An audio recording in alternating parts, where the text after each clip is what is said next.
안녕하십니까. 국민의힘 소상공인을 지키고 싶은 위원들 기자회견입니다. 잘 아시겠지만 요새 이 소상공인들이 정말 절망적인 상황입니다. 오늘 같이 함께한 의원님들은 지역에서 소상공인들이 정말 어려운 현장의 목소리를 잘 알고 있고요.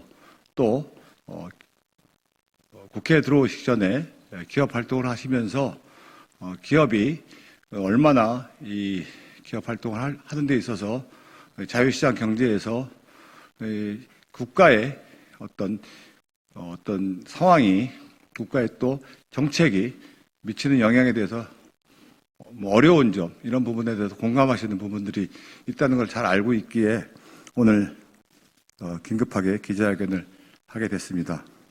저는 또 국민의힘 소상공인 위원장을 맡고 있습니다. 요사이 정부 여당의 소상공인 관련된 정책이 정말 오락가락하고 있고 지금도 우왕좌왕하고 있는 상황에 대해서 저희가 오늘 말을 하지 않을 수 없기에 긴급하게 기자회견을 하게 됐다는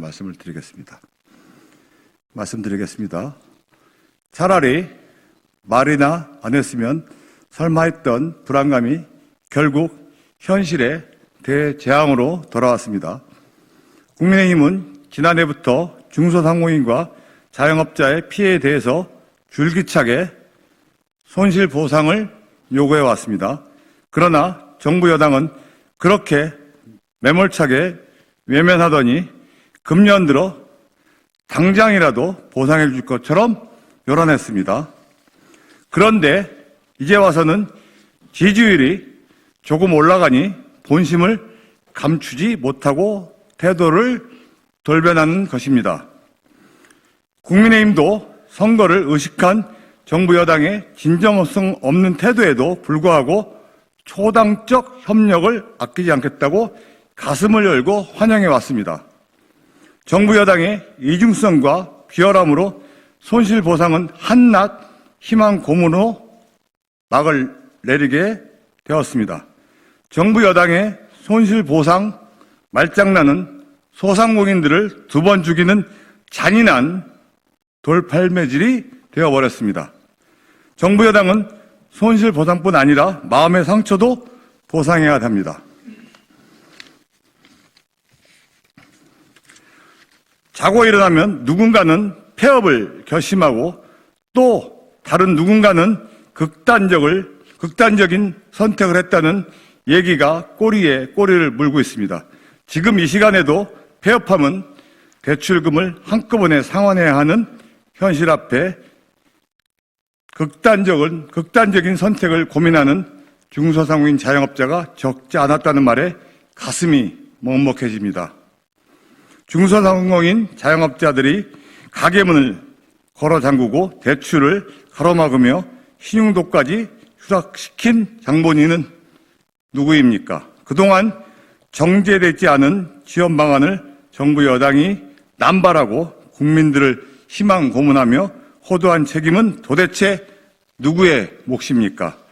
책임지지 않고 정제되지 않은 정책을 함부로 내뱉는 당신들은 더 이상 대한민국을 이끌 자질도 자격도 상실했습니다.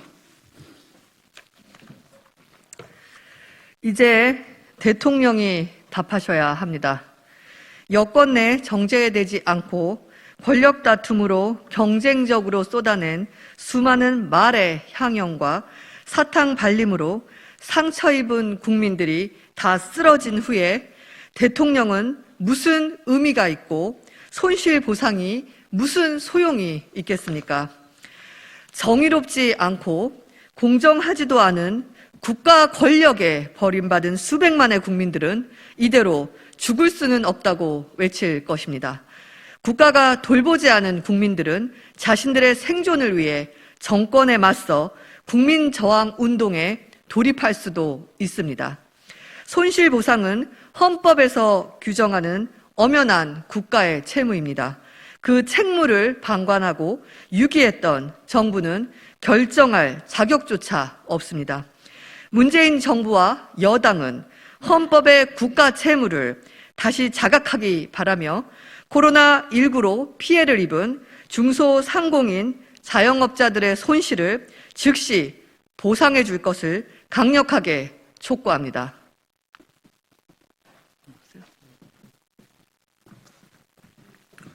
그동안 우리 중소상공인 자영업자들은 자신을 희생하면서까지 정부의 이야기를 철저히 믿고 따라왔습니다. 자신들의 생계와 생존이 위협받아 경제적 파탄에 이르는 와중에도 코로나19 방역이 더 중요하다는 믿음을 잃지 않았습니다. 그러나 이제는 더 이상 버틸 수 없습니다. 중소상공인 자영업자들의 집단소송과 헌법소원도 이어지고 있는 상황입니다.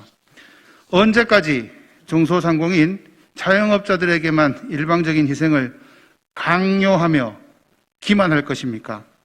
이에 저희들은 다음과 같이 요구합니다.